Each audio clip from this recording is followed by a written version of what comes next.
Une deuxième méthode d'échantillonnage est l'échantillonnage systématique. Donc, la façon de procéder, premièrement, on doit numéroter toutes les unités statistiques, ce qui est déjà fait ici. Ensuite, parmi toute notre base de données de population, on doit choisir une seule unité statistique qui va être tirée au hasard. Et ensuite, on complète l'échantillon à des intervalles réguliers qu'on va trouver en calculant le pas de sondage.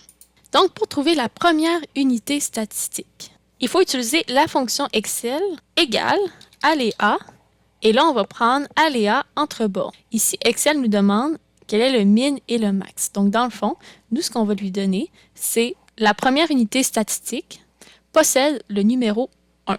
La dernière unité statistique possède le numéro 111.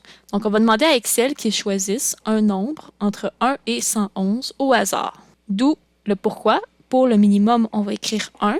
C'est le numéro correspondant à la première unité statistique. On met un point-virgule.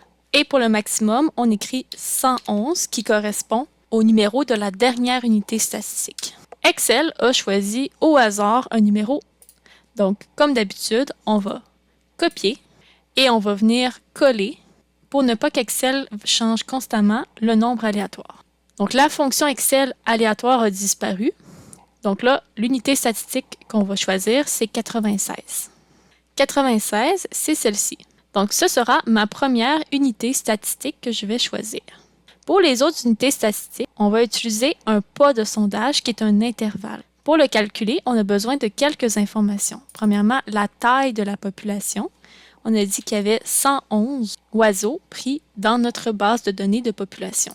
Notre taille N, donc la taille de l'échantillon, correspond ici à 10.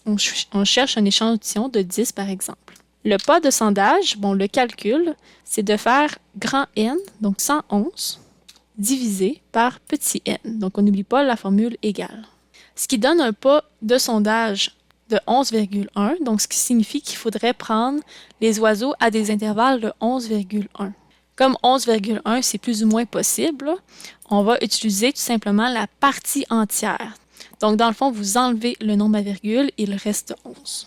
Donc, ça veut dire que je choisis ma première unité statistique et ensuite, la prochaine, je vais calculer plus 11. Donc, je vais additionner plus 11 pour déterminer ce sera quoi ma deuxième unité statistique.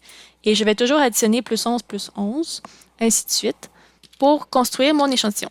Donc, la deuxième unité, on fait tout simplement 96 plus, donc on fait égal.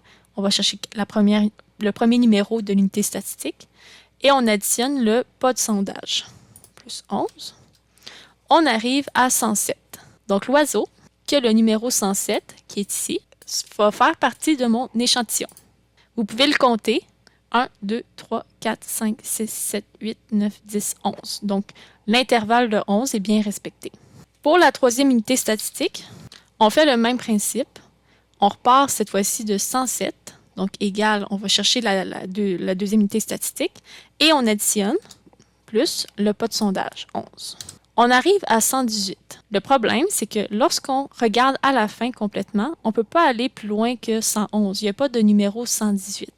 Donc, quand vous avez atteint la fin de votre population, vous revenez au point de départ. Donc, on revient au numéro 1. Donc là, moi, il faudrait que je prenne théoriquement le 118e numéro. Tout ce que vous avez à faire, c'est d'ajouter le plus 11. Donc, 1, 2, 3, 4. On revient au point de départ. 5, 6, 7, 8, 9, 10, 11. Donc, l'oiseau qui est ici correspondrait en fait au 118e si on avait la suite. Comme on n'a pas de suite, il faut revenir au point de départ. Donc, au final, la troisième unité statistique, donc l'oiseau qui correspond au numéro 7. On refait le même principe pour la quatrième unité statistique. Donc, on repart de 7 ici et on ajoute 11. On arrive que la quatrième unité statistique sera l'oiseau qui comporte le numéro 18. Pour le reste des unités statistiques, dans le fond, nous, on veut 10 unités statistiques parce qu'on veut une taille de 10. Si vous voulez aller plus rapidement, on va utiliser la petite poignée de recopie. Donc, dans le fond, on va utiliser la croix noire. Donc, on ajoute toujours le même chiffre. C'est toujours le 11 qu'on va ajouter. Donc, dans la formule qui est ici, quand on avait calculé la quatrième unité, on avait fait 7 plus 11.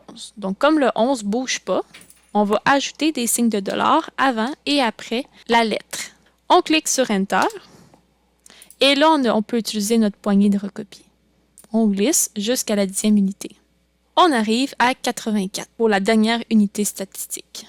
Donc là, vous pouvez aller mettre en rouge toutes les unités statistiques et chaque unité statistique fera partie de votre échantillon. Vous êtes maintenant en mesure de faire un échantillon aléatoire systématique.